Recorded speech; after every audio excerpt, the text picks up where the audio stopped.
خليل بالقرآن هو إمامنا على هداية الله آمتنا خليل بالقرآن. Assalamualaikum. Waalaikumsalam Ustaz. Alhamdulillah, syukur kehadrat Allah Subhanahu Wa Taala. Pada pagi ini kita ditemukan lagi dalam satu siaran khas melalui kelas masing-masing ya. Jadi insya-Allah hari ini Ustaz akan bercerita tentang satu peristiwa yang berlaku pada 17 Ramadan. Umat Islam dah berpuasa sebanyak 1442 kali. Banyak tu umat Islam. Sebab puasa mula disyariatkan pada tahun 2 Hijrah pada bulan Syaban. Nanti kita akan cerita tentang sejarah. Ustaz nak tanya, murid-murid tahu tak apakah yang berlaku pada 17 Ramadan ni? Tahu tak? Tak. Nak tahu tak? Nak. Okay, kalau nak tahu, Ustaz akan ceritakan secara ringkas ya. Peristiwa yang berlaku, peristiwa ni sangat besar yang berlaku pada 17 Ramadan. Jadi peristiwa tu, nama peristiwa tu Nuzul Al-Quran. Nuzul Al-Quran. Maksud yang pertama, maksud Nuzul Al-Quran ini iaitu nuzul. Ada siapa nama nuzul kat sini? Ada? Ada. Nuzul ini maksudnya turun. Al-Quran, turunnya Al-Quran. Bila kita sebut, bila kamu dengar je Al-Quran ini diturunkan secara ringkas, Ustaz terang secara ringkas, Al-Quran ini secara ringkasnya turun 2 kali. Secara ringkasnya turun 2 kali. Iaitu daripada Allah ke langit dunia. Itu dipanggil jumlatan wahidah, 30 juzuk sekali dulu. Yang kedua, daripada langit dunia turun sikit-sikit kepada Nabi Muhammad SAW. Jadi Al-Quran ini diturunkan yang pertama daripada Allah ke langit dunia, iaitu kat mana kita nak tengok bukti dia, iaitu di dalam surah Al-Qadar. Surah Al-Qadar. Tahu tak surah Al-Qadar? Tak juga. Okey, baik, Ustaz akan bacakan surah Al-Qadar. A'udzu billahi minasyaitonir rajim. Bismillahirrahmanirrahim. Inna anzalnahu fi lailatul qadr. Sesungguhnya kami telah menurunkan Al-Quran pada malam Al-Qadar. Itu penurunan pada malam Al-Qadar tu 30 juzuk sekali, terus daripada Allah ke langit dunia di Lauh Mahfuz. Di mana? Lauh Mahfuz. Itu 30 juzuk sekali. Dan penurunan yang kedua iaitu daripada langit dunia turun sikit-sikit kepada baginda Nabi SAW, iaitu kita boleh lihat pada ayat surah Al-Baqarah ayat yang ke-185, iaitu a'udzu billahi minasyaitonir rajim. Syahrul Ramadan alladzi unzila fihi al-Quran hudan lin-nas wa bayyinatin minal huda wal furqan. Bulan Ramadan adalah bulan yang di dalamnya diturunkan Al-Quran sebagai petunjuk bagi manusia dan penjelasan mengenai petunjuk itu dan pembeza. Pembeza apa Al-Quran ni? Antara yang hak dan yang batil. Faham kat situ? Faham. Berapa kali Al-Quran turun? 2 kali. Pertama, daripada Allah ke langit dunia. Kemudian daripada langit dunia mula turun pada malam 17 Ramadan. Ayat ini yang kita baca syahrul Ramadan allazi unzila fihi al-Quran ni pada bulan Ramadan lah bermula turunnya Al-Quran. Sikit. Selama berapa tahun? 23 tahun. 23 tahun. Okey. Baik, Ustaz nak tanya lagi. Tahu tak surah apa yang mula-mula sekali turun? Tahu tak? Al-Fatihah. Al-Fatihah kan surah yang mula-mula sekali turun, iaitu surah Al-Alaq. Surah Al-Alaq. Ustaz bacakan. A'udzu billahi minasyaitonir rajim. Bismillahirrahmanirrahim. Iqra bismi rabbikal ladzi khalaq. Khalaqal insana min 'alaq. Iqra wa rabbukal akram. Alladzi 'allama bil qalam. 'Allamal insana ma lam ya'lam. Sadaqallahul azim. Bacalah dengan menyebut nama Tuhanmu yang menciptakan. Ni wahyu yang mula-mula sekali turun ni. Dia telah menciptakan manusia daripada segumpal darah. Bacalah. Dan Tuhanmu lah yang maha mulia, yang mengajar manusia dengan pena. Dia mengajarkan manusia apa yang tidak diketahui. Ini wahyu mula-mula turun. Wahyu mula-mula turun ni, Nabi ketika tu sedang duduk di satu bukit. Nama bukit tu Jabal Nur. Jabal Nur. Jabal Nur, bukit tu tinggi. Kalau pergi Mekah, pergi Madinah buat umrah, biasanya kita akan lawat tempat-tempat. Bukit tu tinggi, cerun macam tu. Asalnya kenapa Nabi duduk dekat situ? Nabi duduk dekat situ sebab Nabi mengasingkan diri. Nabi mengasingkan diri. Kenapa Nabi mengasingkan diri? Sebab Nabi tak suka sifat dan perangai orang Arab. Orang Arab ni suka minum arak. Orang Arab minum arak bukan macam orang Melayu, orang Cina, orang Malaysia ni minum. Orang Arab minum arak, dia pakai tempayan macam Jackie Chan tu. Jackie Chan. Biasa tengok Kung Fu Dragon. Kan?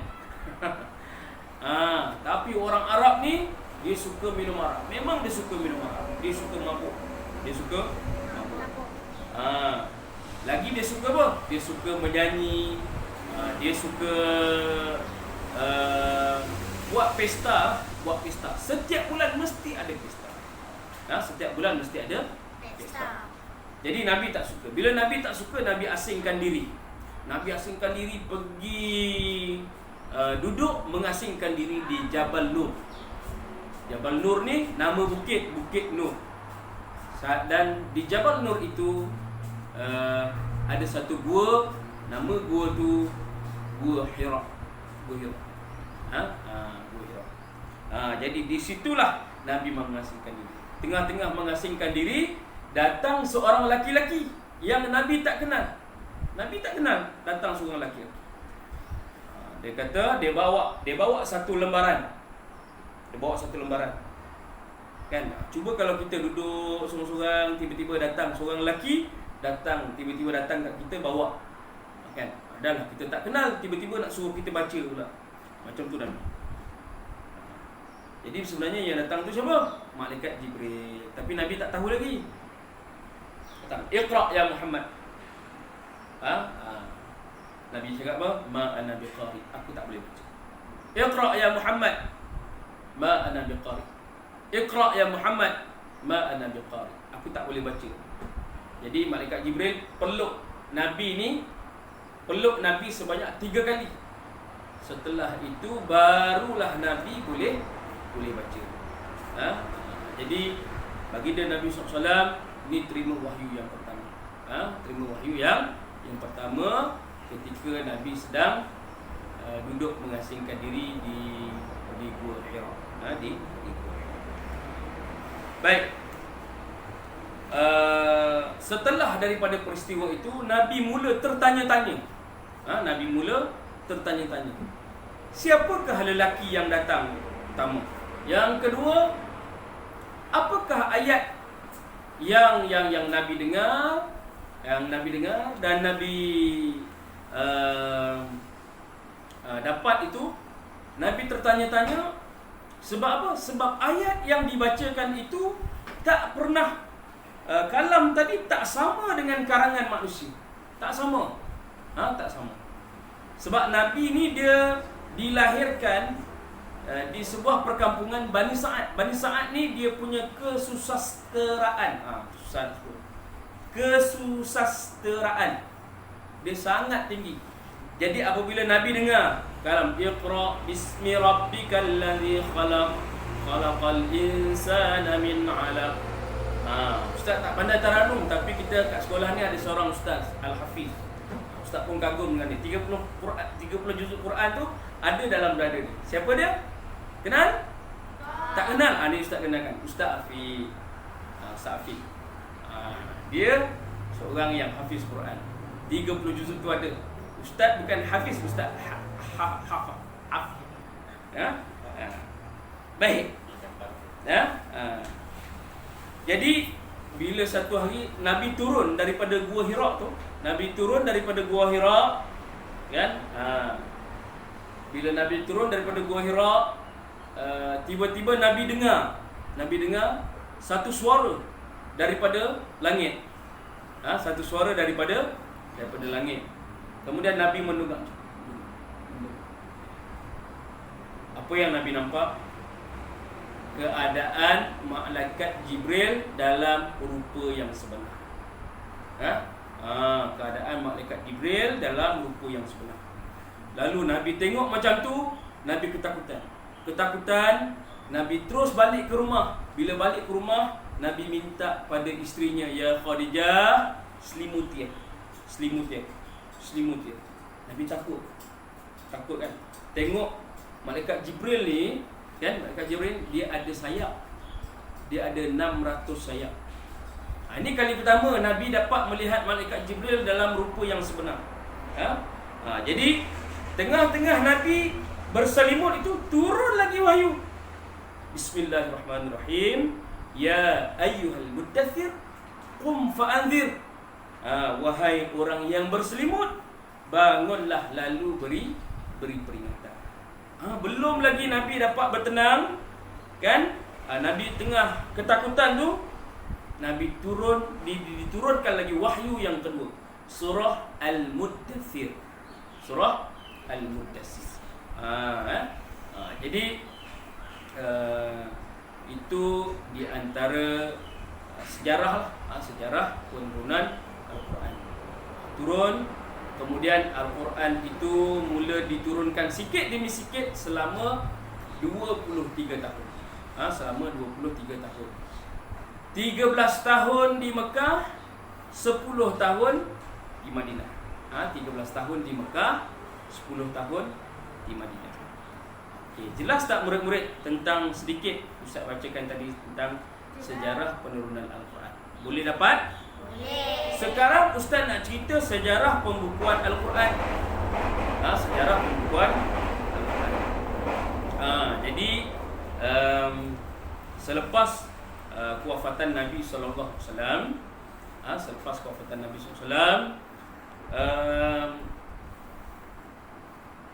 umat Islam pada ketika itu ada yang murtad. Dah Nabi dah tak ada, buat apa lagi nak masuk agama Islam?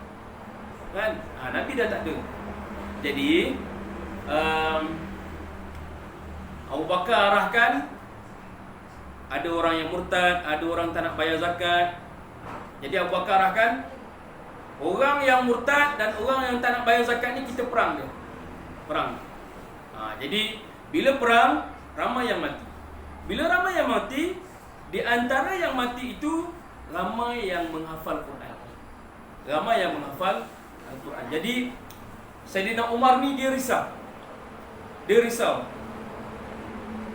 Quran ini pada ketika itu ada di dalam dada-dada para sahabat. Sahabat ni berapa ramai? Bila tanya para sahabat Nabi SAW berapa ramai?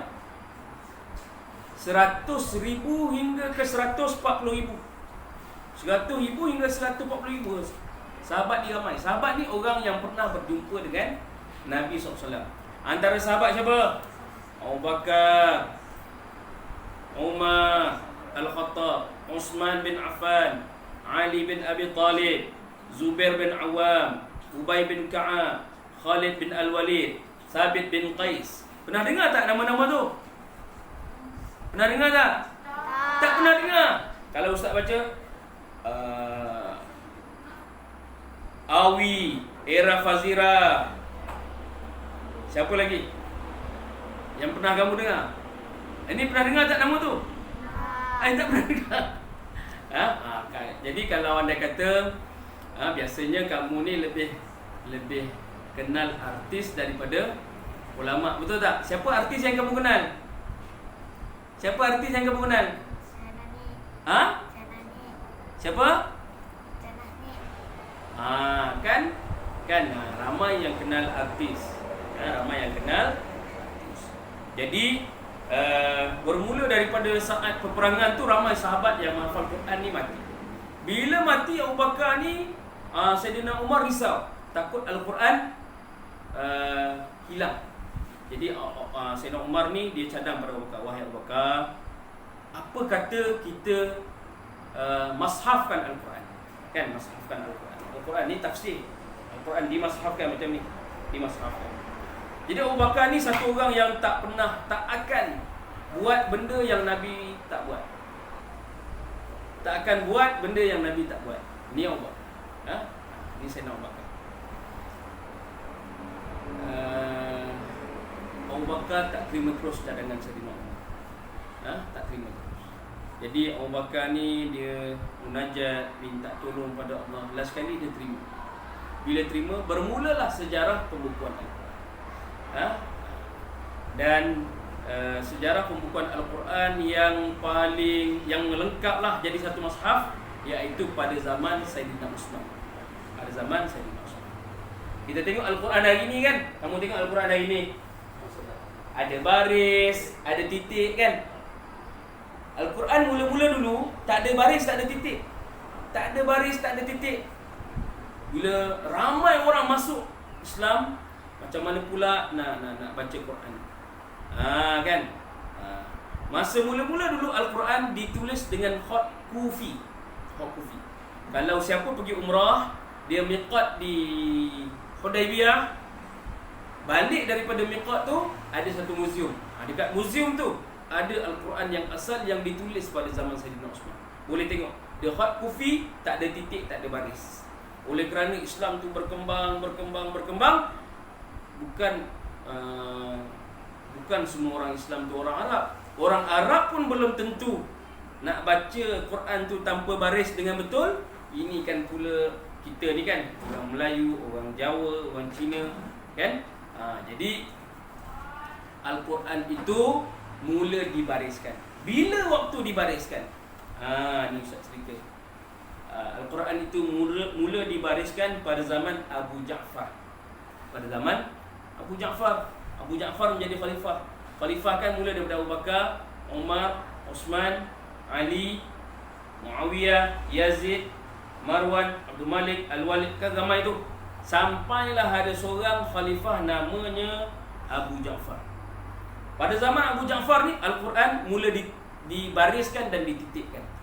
Tahu tak sejarah sabdu tu? Tahu kan sabdu dalam Quran, pernah jumpa kan? Jadi sabdu tu sebenarnya daripada kalimah syadidun. Syadidun. Dia kalimah Arab tu. Dia kena tekankan sikit bacaan. Syadid. Jadi macam mana orang yang membariskan tu nak bagi tahu ni kena tekankan sikit. Jadi daripada kalimah syadidun yang bermaksud kena tekankan sikit, dihilangkan dal, dihilangkan ya, dihilangkan dal, tinggal kepala shin. Kepala shin dihilangkan titik. Jadilah sabdu tu. Itu bukan daripada malaikat Jibril atau daripada Nabi Muhammad SAW. Kan? Itu dibariskan pada zaman Abu Ja'far. Sabdu tu daripada kalimah syadid. Kalimah mati dalam Quran, kalimah mati. Bulat ke ataupun separuh bulat? Separuh bulat kan? Separuh bulat. dia sebenarnya daripada kalimah khafifun. Diringankan sikit bacaan. Macam mana orang nak bagi tahu orang yang mengukuhkan Quran, yang membariskan Quran, ini kena ringankan sikit bacaan. Jadi dia tengok ringan dalam bahasa Arab khafifun. Dihilangkan fa, dihilangkan ya, dihilangkan fa, tinggal kepala kha.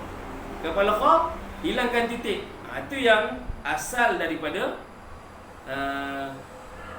baris sukun tu, baris mati tu, iaitu kepala kha. Pada zaman tu juga diadakan ataupun mula dibuat ilmu tajwid. Ilmu tajwid. Iqlab, ikhfa, idgham, izhar, itu semua mustalah-mustalah Arab. Idgham, apa maksud idgham? Memasukkan sesuatu dengan sesuatu. Izhar, membaca dengan jelas, nyata dan terang. Ikhfa, menyembunyikan, khafiyun. Iqlab, menukar. Itu semua mustalah. Itu semua mustalah. Pada zaman tu juga, kamu pernah dengar kitab berzanji? Pernah dengar kitab berzanji? Tak pernah dengar. Tak pernah dengar kan?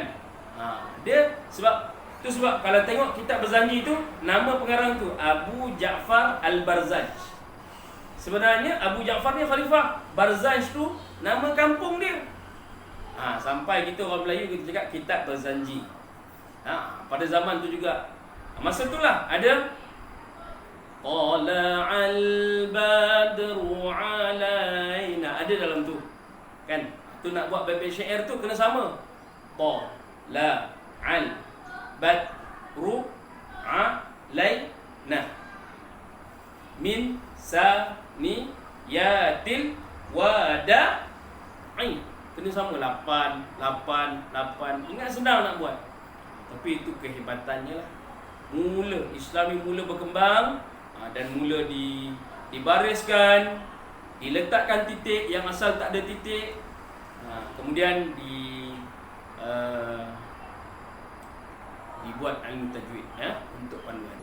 Dan akhirnya Ustaz nak ceritakan tentang kelebihan Al-Quran. Kelebihan Al-Quran itu sendiri dan kelebihan orang yang membacanya. Dan kelebihan bukan sahaja membaca tetapi menghafal. Jadi banyak di antara kelebihan, iaitu antara amalan yang Allah terima.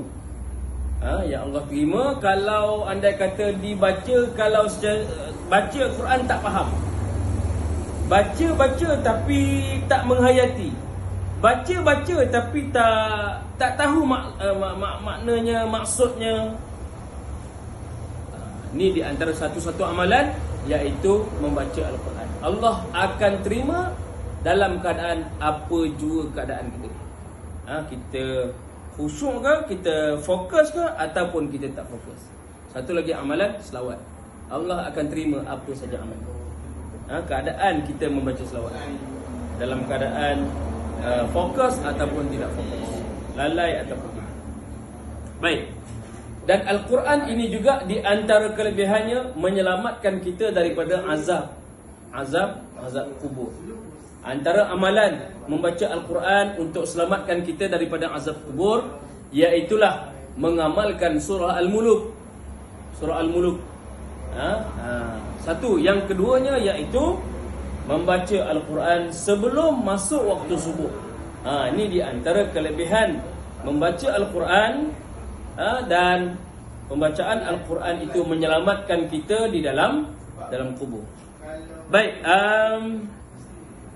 secara ringkas untuk kesimpulannya, Ustaz nak ceritakan Malaikat Jibril itu mulianya kerana Al-Quran itu diberikan kepada Malaikat Jibril.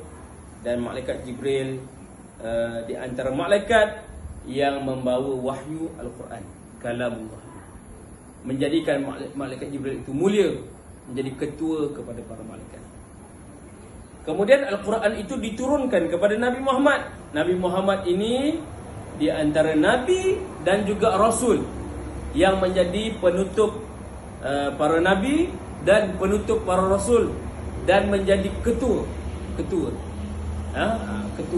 yang boleh memberi syafaat di negeri akhirat nanti. Kerana apa? Kerana Al-Quran diturunkan kepada Nabi Muhammad sallallahu alaihi wasallam. Al-Quran itu diturunkan kepada Nabi Muhammad ketika Nabi Muhammad berada di bumi Mekah dan bumi Madinah. Bumi Mekah dan bumi Madinah ini dimuliakan oleh Allah kerana Al-Quran diturunkan di bumi Mekah, di bumi Madinah. Di bumi Mekah selama 13 tahun, di bumi Madinah selama 10 tahun. Dan Al-Quran itu mula diturunkan sikit-sikit pada malam, bukan sikit-sikit, secara jumlatan wahidah pada malam Al-Qadar. 30 juzuk sekaligus. Jadilah malam Al-Qadar itu lebih baik daripada 1000 bulan. Lebih baik. Kerana Al-Quran diturunkan pada malam Lailatul Qadar. Dan malam Lailatul Qadar itu termasuk dalam bulan Ramadan.